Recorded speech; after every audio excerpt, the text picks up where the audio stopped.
Assalamualaikum warahmatullahi wabarakatuh.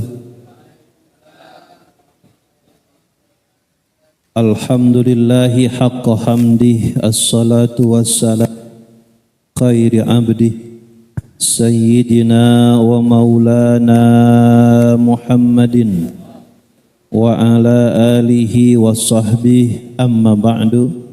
Subhanaka la ilma lana illa ma 'allamtana innaka antal alimul hakim. Rabbi shrah li sadri wa yassir li amri wahlul 'uqdatam min lisani yafqahu qawli.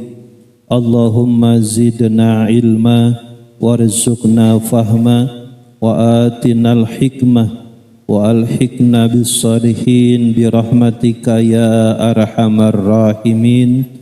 Amin ya rabbal alamin.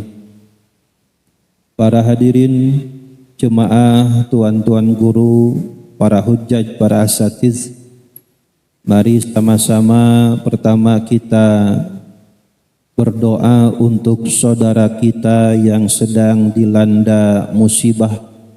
Al-ghairatu minal iman, rasa cemburu itu sebagian daripada iman. Untuk saudara di Aceh, Sumatera, Tapanuli, Medan dan sekitarnya yang sedang dilanda bencana dan musibah, mudah-mudahan Allah Subhanahu wa Ta'ala berikan keteguhan, kesabaran dan dimudahkan segala urusannya, dan kita yang dalam keadaan sehat walafiat mudah-mudahan tambah-tambah istiqomah. Amin ya rabbal alamin. Hadratil kiram wal muhtaram alimil ulama, akhasil khusus orang tua kita Bapak Haji Ali, Ustaz Haji Muhammad Tawi Tumin, dan para asatid yang lainnya yang tadi disebutkan satu persatu oleh Al-Fakir dengan tidak mengurangi ta'zim dan hormat. Mudah-mudahan semua dalam keadaan sehat wal afiat. Bismillahirrahmanirrahim. Nawaitu ta'alluma wa ta'lima wa tazakkura wa tazkira wa naf'a wal intifa'a wal ifadata wal istifadata wal hatha ala tamassuki bi kitabillahi ta'ala wa sunnati rasulillahi sallallahu alaihi wasallama wa du'a ilal huda wa dalalata alal khairi wa ibtigha'a wajhillahi wa mardatihi wa kurbihi wa thawabihi subhanahu ta'ala walhamdulillahi rabbil alamin. Mudah-mudahan keistiqomahan kita menjadi wasilah turunnya keberkahan, dimudahkan segala urusan dunia dan akhirat. Amin ya rabbal alamin. Para ulama mengerahkan semua keahliannya, bazlul wus'i, sehingga Al-Quran yang 30 juz 114 surat 6232 ayat, hadis yang tersebar dalam kutubus sittah, sumber daripada agama ini setelah Al-Quran adalah sunnah ataupun hadis. Inti sari Al-Quran, inti sari hadis diperas oleh para ulama, saripatinya, inti sarinya dijabarkan kepada umat agar supaya umat gak salah langkah, agar manusia enggak salah cara, agar manusia tidak keliru ketika mengambil pilihan dan kesimpulan. saripati santen daripada Al-Quran dan As-Sunnah, setiap ilmu ada ilmu usulnya. Bila mana ilmu tentang keyakinan ada ilmu usulnya, namanya ilmu kalam atau ilmu tauhid. Bila mana praktek tentang agama, praktek tentang ibadah, fikih namanya, ada namanya ilmu usul fikih. Ini adalah santen, saripatinya. Supaya kita ngedapetin santen, supaya kita ngedapetin saripatinya, maka kita kudu nyari kelapa yang rada tua. Kalau yang muda mah kagak ada buat kerok, itu mah enak dicampur sama susu sama es tengah-tengah hari bolong, seger. Udah begitu tempurungnya keras, dagingnya keras, diparut, dipares, keluarlah air yang warnanya putih kental, namanya santan. Para ulama pun begitu, siang malam semua ahli, keahlian kemampuannya diperas, keluar santannya ilmu usul fikih. Sehingga kaidah-kaidah dalam ilmu usul fikih ini bukan hanya sekedar kaidah dan panduan, tetapi ini seperti halnya rumusan, software. Ketika diinstal maka kaidah ini bisa dipakai kemana aja. Sampai-sampai ada satu kaidah di dalam usul fikih diteliti oleh para ulama, ini bisa mencakup 77 bab.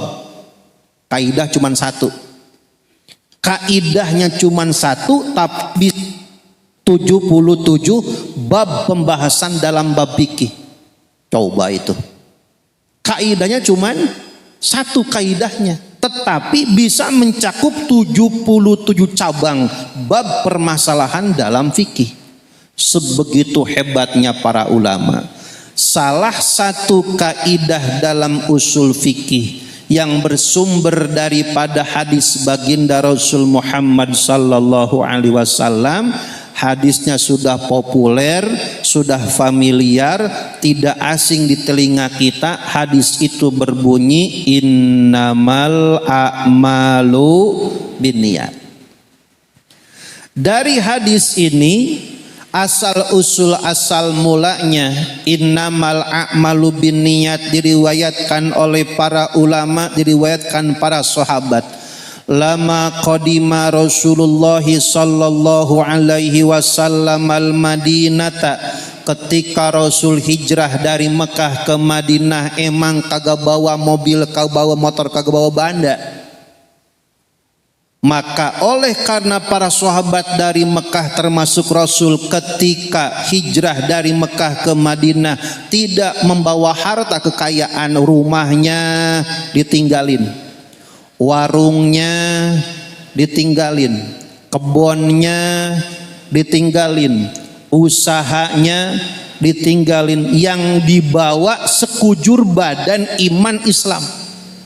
Maka wajar ketika datang ke Madinah, maka wa'aka fiha ashabuh, sebagian para sahabat rada repot kehidupannya, memang kagak punya bekal perbandaan.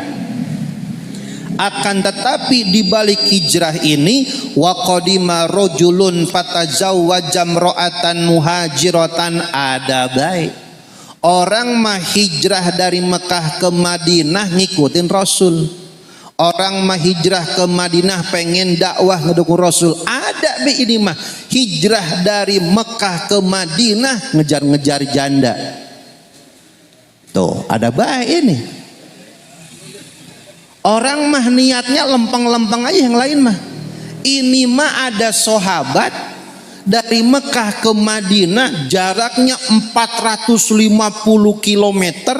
Sekarang baik pakai bis sampai 5 jam. Dulu pakai onta, ngejar-ngejar wedon. sampai sebulan setengah berhari-hari demi seorang perempuan. Maka hadis ini muncul muhajir Ummi Qais. Ada orang hijrah mengikut ama Rasul, bareng ama Rasul, tapi innamal a'malu, ternyata ke Madinahnya bukan pengen dakwah, bukan ngikutin Rasul, malah ngejar-ngejar si Anu. Siapa sih si Anu? Maka ketika kejadian ini, maka fajalasa Rasulullah sallallahu alaihi wasallam alal mimbar, Rasul naik mimbar. Faqala, Rasul berkata, ya ayuhan nas, innamal a'malu binniyat, innamal a'malu binniyat, innamal a'malu binniyat, sampai 3 kali diulangnya. Gerangan Rasul apa sampai 3 kali ngulangin itu hadis. Faman kana hijratuhu ilallah wa rasulihi fa hijratuhu ilallah wa rasulih. Barang siapa hijrahnya memang ngikuti Allah, ngikutin Rasul, itulah tujuannya. Wa man kanat hijratuhu fid dunya yatlubuha, adapun hijrahnya urusan dunia, ada yang ke Madinah ngikutin Rasul tuh pengen, bukan dakwah, pengen mengembangkan bisnisnya. Entar di Madinah pengen buka cabang ketiga. Sudah sahabatku banyak Pak ya begitu. Bukan cuman hijrah doang. Maka Rasul mengatakannya, wa man kanat hijratuhu lidunya yusibuha. Jika memang hijrahnya urusan dunia, itulah yang dia dapat. Sampai-sampai Rasul menyindir, awim ro'atin yunkihuha, atau memang ada di antara sampean jauh-jauh dari Mekah ke Madinah ngejar-ngejar perempuan. Fahijratuhu ila ma hajara ilaih, hijrahnya sesuai apa yang ditujunya. Dari hadis ini diperas oleh para ulama, santen saripatinya keluarlah kaidah usul fikih, al umuru bimaqasidiha. Segala sesuatu itu statusnya jadi ibadah atau tidak tergantung motif, maksud, tujuannya. Tujuannya A, jadilah A. Tujuan B, jadilah B. Tujuannya Allah, tujuannya Rasul, ridho Allah, ridho Rasul, surga jawabannya. Maka hadirin rahimakumullah, kaidah ini sampai oleh para ulama dianalisa masuk ke 77 bab dalam ilmu fikih. Bagaimana penerapan kaidah usul fikih al-umuru bimaqasidiha? Segala sesuatu itu berbanding dengan motif, maksud dan tujuannya. Ucapan, perilaku manusia jadi apa, untuk apanya, tergantung maksud dan tujuan yang melatar belakangi. Ada seseorang tiap maghrib kagak pulang, kongko sampai isya. Ada begitu? Ada. Tapi cuman kongko doang. Dari maghrib sampai isya kongko doang di masjid. Bila mana kebiasaannya kongko duduk-duduk doang, bagaimana? Ya duduk doang, gak ada pahala-pahalanya. Tapi bila mana duduknya dari maghrib sampai isya, duduk di masjid, dia ngucap nawaitul i'tikafa fi hadzal masjidi lillahi ta'ala, maka duduknya, kongkoknya dari maghrib sampai isya berpahala iktikaf karena pakai tujuan iktikaf. Tapi kalau duduknya dari maghrib sampai isya, mau ngobrol, mau apa, yang penting di dalam area masjid, kalau cuman biasa-biasa duduk, nggak ada faidah, nggak ada pahalanya. Maka an-niyatu tufarriqu bainal adah wal ibadah. Niat itu membedakan mana kebiasaan, mana ibadah. Kalau kebiasaan hanya terulang-ulang, ya kebiasaan, nggak ada nilai ibadahnya. Tapi kalau duduknya seseorang di masjid walaupun sebentar niatnya iktikaf jadi pahalanya. Iktikaf an-niyatu tufarriqu bainal adah wal ibadah, maka niat itu membedakan mana adah, mana kebiasaan, mana ibadah. Supaya kebiasaan jadi ibadah, rubah tujuannya, bukan hanya sekedar duduk tapi niatnya iktikaf, maka duduknya jadi pahala ibadah, namanya iktikaf. Ngopinya niatin supaya jadi ibadah, sarapannya niatin supaya jadi ibadah. Kalau enggak diniatin, ngopi ya sekedar ngopi, sarapan ya sekedar sarapan, enggak ada nilai ibadahnya. Kenapa? Al umuru bimaqasidiha, segala sesuatu itu tergantung maksud dan tujuannya. Cuman sekedar makan, oh berarti cuman ngilangin lapar. Kalau sekedar minum, oh cuman kebiasaan menghilangkan haus, dahaga. Ada ibadahnya? Enggak ada ibadahnya, wong cuman kebiasaan ngilangin lapar, ngilangin dahaga. Tapi kalau ketika ngopi paginya, ngopi malamnya, sarapan paginya, sarapan siang malamnya, di belakang minum dan makan itu, ya Allah, saya makan, saya minum bukan hanya memenuhi kewajiban hak diri saya, tapi saya dari makan ini ingin mendapatkan tenaga untuk ibadah. Jadi sarapannya nilai ibadah, ngopinya nilai ibadah. Kalau enggak diniatin, ngopi setekogo kagak ada nilai ibadahnya. Ngendok sampai sebakul go, kalau nggak ada niat ibadah mah ya cuman kenyang-kenyang doang. Ngopi cuman melek doang, tapi nggak ada makosidnya, nggak ada niatnya, maka hanya sekedar ada, sekedar kebiasaan, tidak bernilai ibadah. Tuh gitu. Orang malam Jumat berhubungan sama istrinya, subuh mandi, cuman mandi doang, gejebur, disiram badannya, disiram kepalanya, sampai telapak kakinya basah. Walaupun begitu mandinya sampai pakai air setoren, mandinya sampai ngabisin air sekolam sekalipun, cuman basah doang badannya, tetapi tidak diniatin mandi junub, kagak hilang hadas junubnya. Kalau cuman sekedar ngebasahin badan, dah apa bedanya mandi biasa? Maka ibadah itu harus ada taksis, harus ada niat khusus. Kalau hanya sekedar membasahi badan, apa bedanya dengan mandi biasa? Justru supaya mandinya jadi ibadah, jangan kayak mandi biasa. Kalau mandi biasa sekedar ngebasahin badan, air 2 toren habis kok, nggak jadi nilai ibadah. Mandi pakai air sekolam enggak jadi ibadah, wong kebiasaan.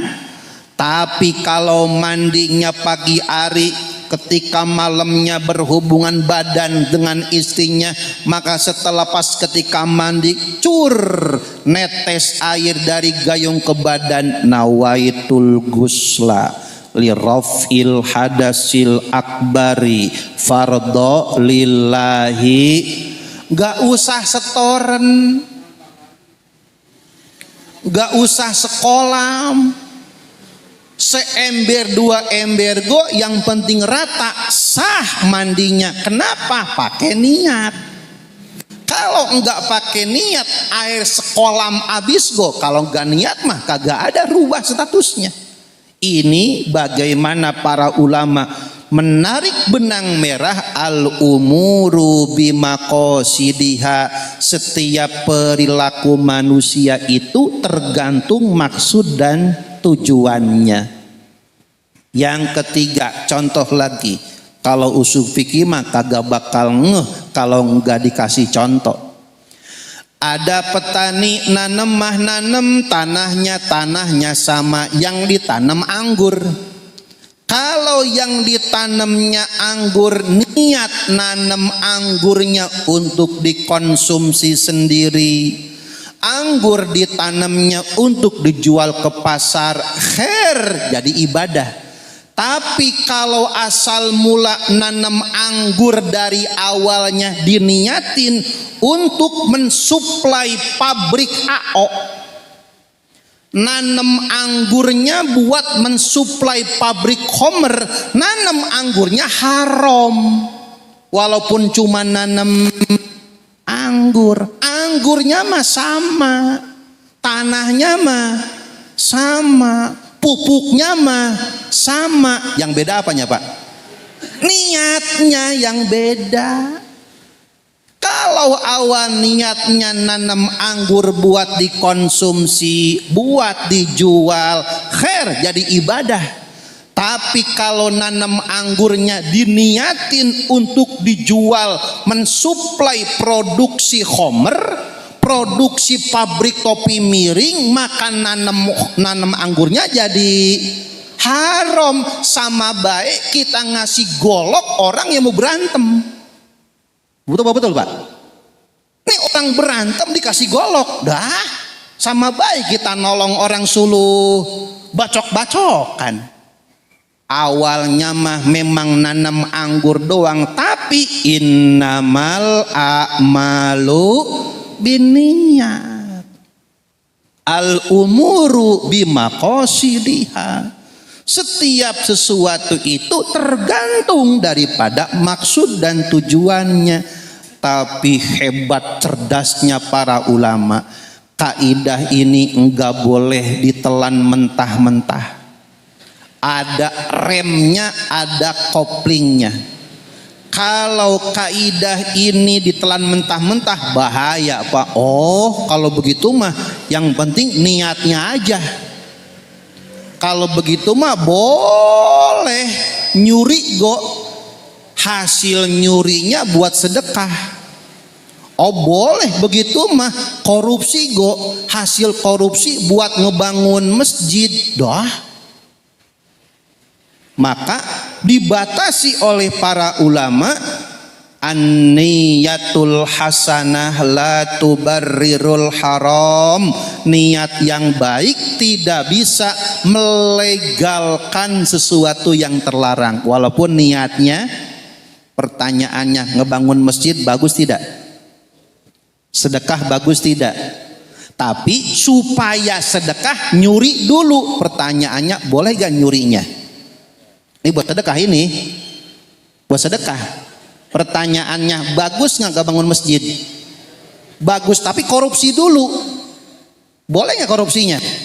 Walaupun niatnya baik.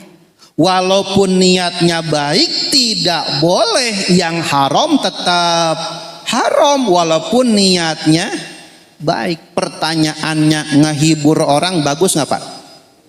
Bikin orang senang bagus nggak Pak? Bahasa agama kita namanya idkhorus surur, membahagiakan orang. Bagaimana kalau begini? Bapak-bapak 17 Agustus pakai pada daster dalam rangka menghibur masyarakat, menghibur tetangga supaya meriah, supaya ngehibur, ngebahagiain orang. Tapi dengan cara laki-laki pakai, pertanyaannya, ngehiburnya bagus? Pakai dasarnya? Nah, pertanyaannya, jadi pakai daster buat hiburan 17 Agustus boleh apa enggak? Nah, kena diam kena ini. Ini ilmu makanya. Enggak ngelihat ke ujungnya, kan maksudnya itu dia. Kalau maksudnya Bapak bakal membedakan Robin Hood. Siapa Robin Hood? Dia seorang yang dianggap pahlawan, nyuri harta, ngerampok kerajaan, hasil rampokannya dikasihin ke Masyarakat pertanyaannya nolong masyarakat bagus. Tapi harus nyuri, pertanyaannya boleh gak nyuri untuk nolong? Kayak orang korupsi, orang ngejamret, orang nyuri, hasil curiannya, hasil korupsinya, hasil jamretnya buat sedekah. Itu sama baik baju kita kena najis dicuci pakai kencing. Udah coba itu, baju kena najis dicuci pakai kencing, beres. Dah, baju kena najis dicuci pakai kencing, beres enggak? Itu harta haram dipakai buat ibadah atau sama baik. Itu mah sama, nyuci baju najis pakai air kencing dikatanya ngebuang sial katanya. Ada orang punya harta haram 1 M, dikeluarin 50 juta sedekah. Pertanyaannya, sisanya jadi halal enggak? Nih ada orang punya uang haram 100 juta, dikeluarkan 10 juta, sisa berapa? 90. Yang 10 juta kata dia ngebuang sial, disedekahin ke masjid. Pertanyaannya, yang 90 jadi halal atau haram? Tetap haram walaupun dipakai buat sedekah. Itu sama saja dengan kita sarung kena kencing dicuci pakai air, tetap baik, tambah bau pesing, bukan berarti jadi halal. An-niyatul hasanah la tubarrirul haram. Niat yang baik tidak bisa melegalkan sesuatu hal yang haram. Maka hadirin rahimakumullah, hadis ini menjadi salah satu min awalimil Islam, salah satu pilar utama di dalam agama. Sampai-sampai Imam Nawawi, Syaraf Muhyiddin Imam Nawawi dalam hadis arba'innya, wa ba'dastakhartullah, setelah aku beristikharah kepada Allah Subhanahu wa taala, kutubus sittah yang isinya ratusan juta hadis, Sahihul Bukhari, Sahihul Muslim, Sunan Abi Daud, Sunan At-Tirmidzi, Sunan An-Nasai, Sunan Ibnu Majah. Dari jutaan ratusan hadis diambil hadis yang pertama adalah hadis innamal a'malu binniyat. Namanya hadis arba'in. Kalau kita beli itu bukunya agak lebih 5.000 perak, Pak. Tapi bukan masalah harganya, isi kandungannya itu adalah pilar tentang agama. Dari itu para ulama membedah, keluarlah intisarinya, keluarlah santannya. Di antara santannya adalah al-umuru bimaqasidiha, segala sesuatu, ucap, lampah, perilaku manusia memang bagaimana maksud dan tujuannya, akan tetapi maksud dan tujuan tidak selamanya melegalkan yang terlarang.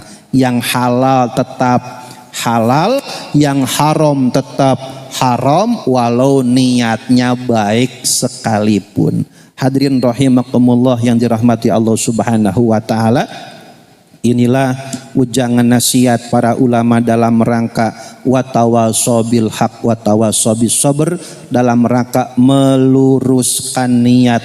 Apa yang kita niatkan itulah yang akan kita dapat. Benih apa yang kita tanam itulah yang akan kita petik.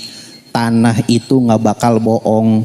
Kalau yang ditanamnya benihnya rasanya manis, yang tumbuh buahnya rasanya manis.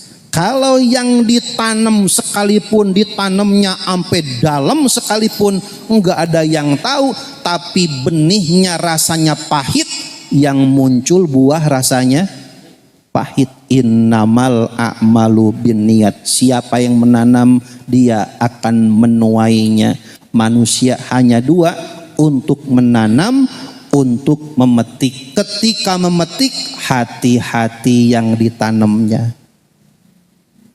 ketika memetik hati-hati yang ditanamnya. Karena kita akan memetik apa yang ditanam. Innamal a'malu binniyat. Akhirul kalam. Wassalamualaikum warahmatullahi wabarakatuh.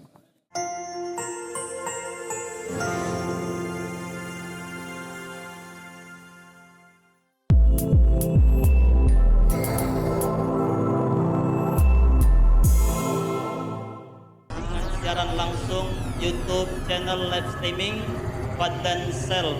Jadi setelah acara nanti bisa ditonton kembali, dilihat kembali di YouTube channel Fadlan Sel, dan jangan lupa untuk like, komen, subscribe untuk membantu siar dakwah agama Allah Subhanahu wa taala.